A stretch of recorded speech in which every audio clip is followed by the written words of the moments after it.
हरिओम ओमानंद में ओम शांति में ओम ज्ञान में आप सभी दर्शकों का हमारे चैनल पर स्वागत है। आज हम लोग बीएड फर्स्ट सेमेस्टर के अंतर्गत जीन पियाजे और वाइगोत्स्की के संज्ञानात्मक सिद्धांत का अंतर समझेंगे। तो जीन पियाजे के संज्ञानात्मक सिद्धांत के अंतर्गत उन्होंने ये बताया कि ज्ञान जो है विभिन्न 4 अवस्थाओं के माध्यम से गुजरता है। जो 16 वर्ष की अवस्था तक आते आते ज्ञान का विकास मानसिक रूप से पूरी तरह से हो जाता है, या 18 वर्ष की अवस्था तक आते आते पूरी तरह से हो जाता है। जिन्होंने 4 अवस्थाएं बताई थी, उन 4 अवस्थाओं में संवेदी पेशी अवस्था, दूसरा था पूर्व संक्रियात्मक अवस्था, तीसरा था अमूर्त संक्रियात्मक अवस्था, चौथा था अमूर्त या औपचारिक संक्रियात्मक अवस्था था। इन 4 अवस्थाओं से ज्ञान विभिन्न स्वरूपों में, विभिन्न क्षेत्रों में, विभिन्न प्रक्रियाओं में, विभिन्न गतिविधियों में किस प्रकार से होता है, इसका हम लोग डिटेल में अध्ययन कर चुके हैं। अगर वही हम वाइगोत्स्की के सिद्धांत की बात करें तो वाइगोत्स्की ने पर्यावरणीय परिस्थितियों के अंतर्गत सामाजिक सांस्कृतिक पहलुओं पर विशेष बल दिया है, और दूसरा का उन्होंने बल दिया है कि जो अधिगम करता है वह जो है कितना संक्रियात्मक यानी कितना सक्रिय है, यानी अंतरक्रियात्मक गतिविधियों पर ज़्यादा बल दिया है।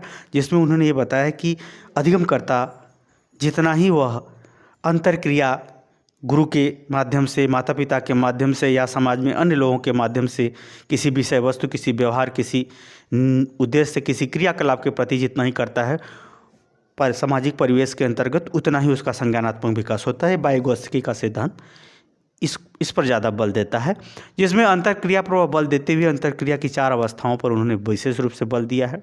4 अवस्थाओं का जिक्र डिटेल से किया जा चुका है। जो आप प्ले लिस्ट में जाएंगे तो दोनों सिद्धांतों का अलग अलग वीडियो डिटेल में मिलेंगे।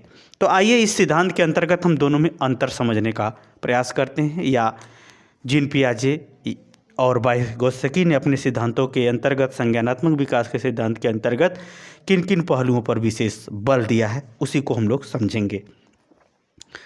पहला अगर हम बात करें तो जीन पियाजे ने बताया कि संज्ञानात्मक जो सिद्धांत का स्वरूप है, जो बालक के अंदर किसी विषय के प्रति अवधारणा, जो सोच समझ स्मृति बनती है, उस पर होता है उसका ज्ञान का विकास। यानी बालक किसी कार्य के करने से पहले पूर्व संक्रियात्मक अवस्था के अंतर्गत ये सब बातें डिटेल की गई है। तो उन्होंने ये बताया कि जीन पियाजे ने बताया कि ये जो बालक किसी विषय के प्रति जो अवधारणा विकसित करता है, जो सोच समझ विकसित करता है, जो उसका ब्लूप्रिंट या मानसिक प्रक्रिया उसके दिमाग में बनती है, वह संज्ञानात्मक विकास का एक बेस होता है। दूसरा का अगर हम वाइगोत्स्की की अगर हम बात करें कि इन्होंने ये कहा कि अधिगमकर्ता जितना ही अंतरक्रिया करेगा, वह अंतरक्रिया प्रारंभिक अवस्था में माता पिता के माध्यम से वह देखता है, समझता है, किसी चीज़ को जांचता, पूछता है, जिज्ञासा प्रकट करता है, क्रियाकलाप इत्यादि प्रदर्शित करता है, या वह कक्ष में या अपने शैक्षिक जीवन में जो अध्यापकों के माध्यम से सीखता है वो, या फिर अन्य यानी अन्य परिस्थितियों के अंतर्गत जो वह अंतरक्रिया करता है, वस्तु से, व्यक्ति से, स्थान से, नियम से, सिद्धांत से, व्यवहार से, क्रियाकलाप से, आवश्यकता से। जैसे अगर आदमी अपने आवश्यकता से समझौता कर लिया तो ज्ञान का विकास कम हो जाएगा। अगर वो अपने आवश्यकता से संघर्ष किया तो सफलता तक पहुंच के और उच्च स्तर का ज्ञान हो जाएगा। यानी प्रत्येक स्तर पर अंतरक्रिया के माध्यम से ज्ञान के विकास पर बल वाइगोत्स्की ने अपने सिद्धांत के अंतर्गत दिया है। दूसरा बात करें तो जीन पियाजे ने अधिगमकर्ता को स्वतंत्र रूप से उसकी योग्यता, क्षमता या व्यवहार इत्यादि क्रियाकलाप के माध्यम से स्वतंत्र विकास की ज़्यादा भर्त्सना करते हैं, विवेचना करते हैं, ज़्यादा क्या करते हैं, विवेचना करते हैं। जबकि वाइगोत्स्की ने ये माना कि सामाजिक सांस्कृतिक जो पहलू होते हैं यही ज्ञान का जो है स्वरूप निर्धारित कर देते हैं, या ज्ञान की दिशा निर्धारित कर देते हैं। क्योंकि कोई भी व्यक्ति, इनका ये तर्क था, कोई भी व्यक्ति अपने सामाजिक परिवेश, अपने सांस्कृतिक परिवेश के बाहर नहीं जाता, अपने सामाजिक सांस्कृतिक परिवेश के अंतर्गत ही कुछ देता है या लेता है या सीखता है या विकास करता है। इनका सिद्धांत सामाजिक सांस्कृतिक पहलू के अंतर्गत ज्ञान के विकास पर विशेष बल देता है। तीसरा अगर हम बात करें व्यक्तिगत उपयोग, इन्होंने जीन पियाजे ने अपने सिद्धांत के अंतर्गत अधिगमकर्ता को इन्होंने ये बताया कि जो उसका जेनेटिक गुण हो, या फिर वो अपने जीवन में कहीं से भी सीखा हो, जिसमें वह ध्यान देते हुए रुचि उत्पन्न कर लिया हो, उस चीज़ को वह उपयोग यानी व्यक्तिगत रूप से वह उपयोग करते हुए अपने ज्ञान के विकास पर ज़्यादा बल देता है। वहीं वाइगोत्स्की ने ये बताया कि अधिगमकर्ता के जो ज्ञान का जो विकास होता है वास्तव में समाज के अंतर्गत या समाज में जो कुछ भी वो पहले का देख चुका है, सुन चुका है, समझ चुका है, उसके लिए वो रोल मॉडल का काम करता है। उसी मॉडल के आधार पर वो अपने ज्ञान का विकास करता है। अनुकरण की प्रवृत्ति या रोल मॉडल के रूप में जो है कोई अधिगमकर्ता अपने ज्ञान का विकास समाज के अंतर्गत करता है। वो कहीं ना कहीं से सुना हुआ है, समझा हुआ है, जाना हुआ, पहचाना हुआ या अनुसरण। तो इन्होंने वाइगोत्स्की ने इस पर बल दिया था। इन्होंने क्या किया था? व्यक्तिगत उपयोग और ध्यान पर ज़्यादा बल दिया था। किसने? जीन पियाजे ने। आप ध्यान से समझते चले जाइए। हालांकि दोनों सिद्धांत आप पढ़ेंगे तो इसको समझना सरल हो जाएगा। याद रखिए, जीवन में अगर शॉर्टकट खोजेंगे तो आप भी शॉर्टकट ही हो जाएंगे। शॉर्टकट मत खोजिए। किसी चीज़ को जितना ज़्यादा डिटेल में आप पढ़ेंगे उतना ही आप उसकी सूक्ष्मता को, उसके कम शब्दों को, उसके व्यापक और सूक्ष्म अर्थों को दोनों को समझ जाएंगे।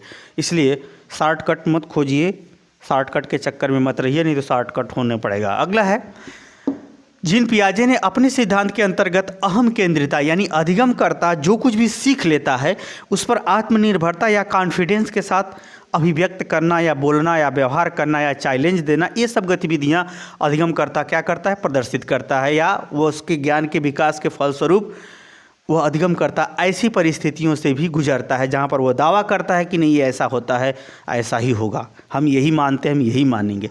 ऐसा उन्होंने अपने सिद्धांत के अंतर्गत व्याख्या की है।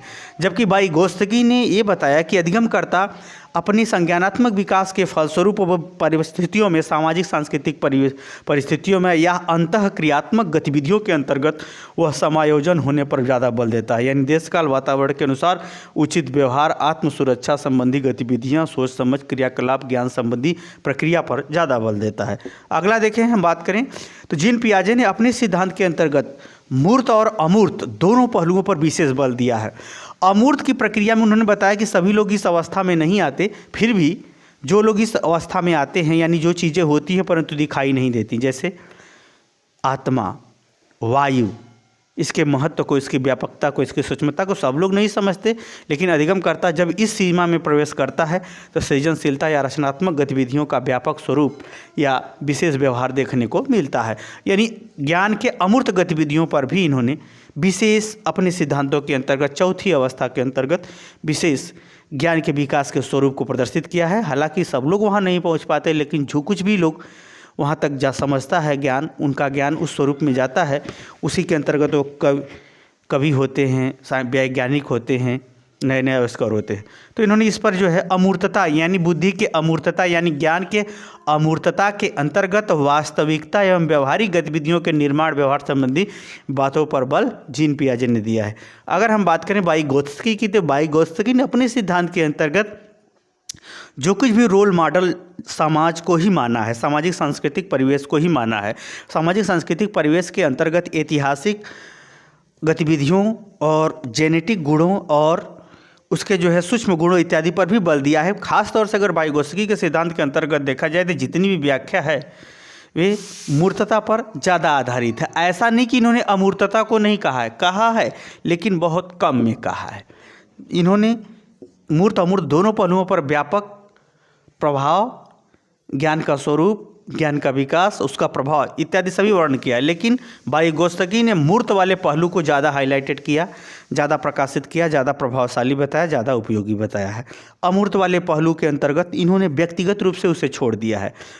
व्यक्तिगत रूप से अधिगमकर्ता की योग्यता क्षमता के आधार पर ही उन्होंने छोड़ दिया।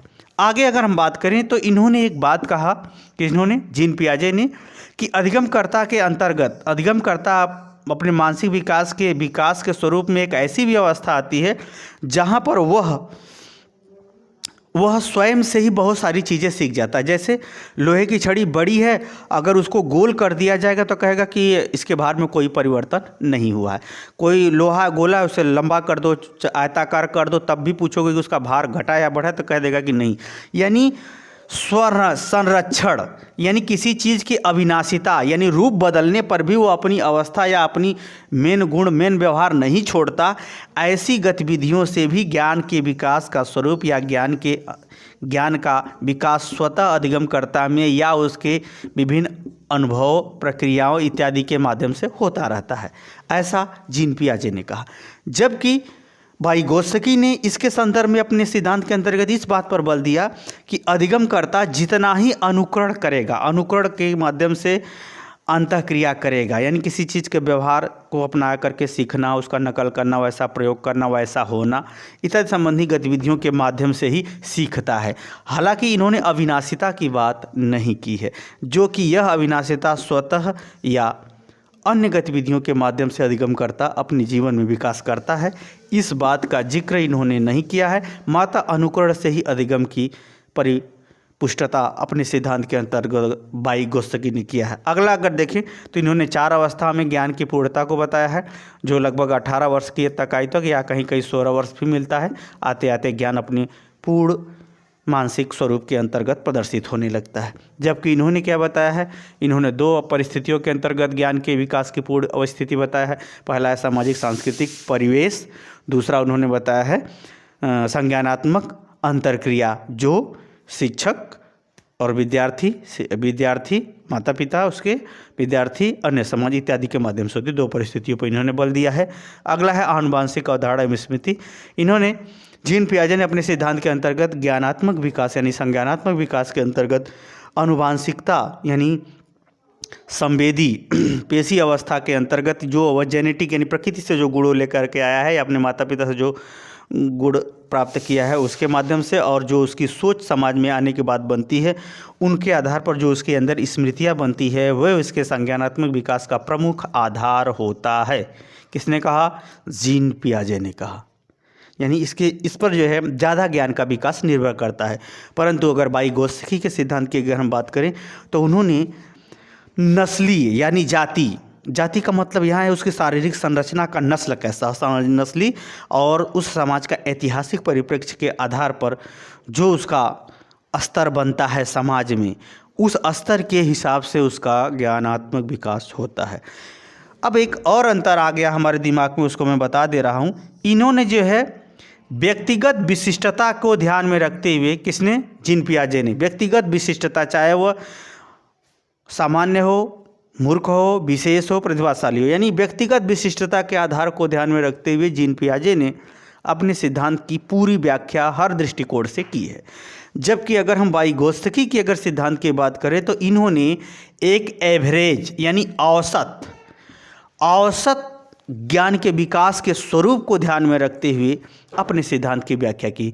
इनका अगर वाइगोत्स्की का सिद्धांत भी सत्य है, इनका भी सिद्धांत सत्य है। वाइगोत्स्की का सिद्धांत एक एवरेज औसतन गतिविधियों के आधार पर, इनका सिद्धांत जो है पूरी तरह से परफेक्ट है।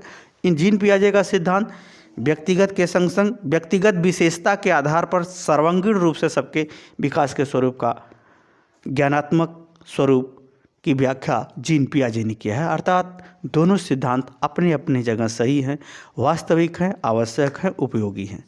मुझे उम्मीद है कि दोनों का आप अंतर कह लीजिए या दोनों का तुलनात्मक अध्ययन कह लीजिए या दोनों का अपने अपने स्थान पर एक दूसरे से समानता, विशिष्टता या अंतरक्रिया के स्वरूप में दोनों का क्या योगदान है, दोनों का क्या प्रभाव है, इसको कह लीजिए। तो दोनों बातें आप समझ गए होंगे।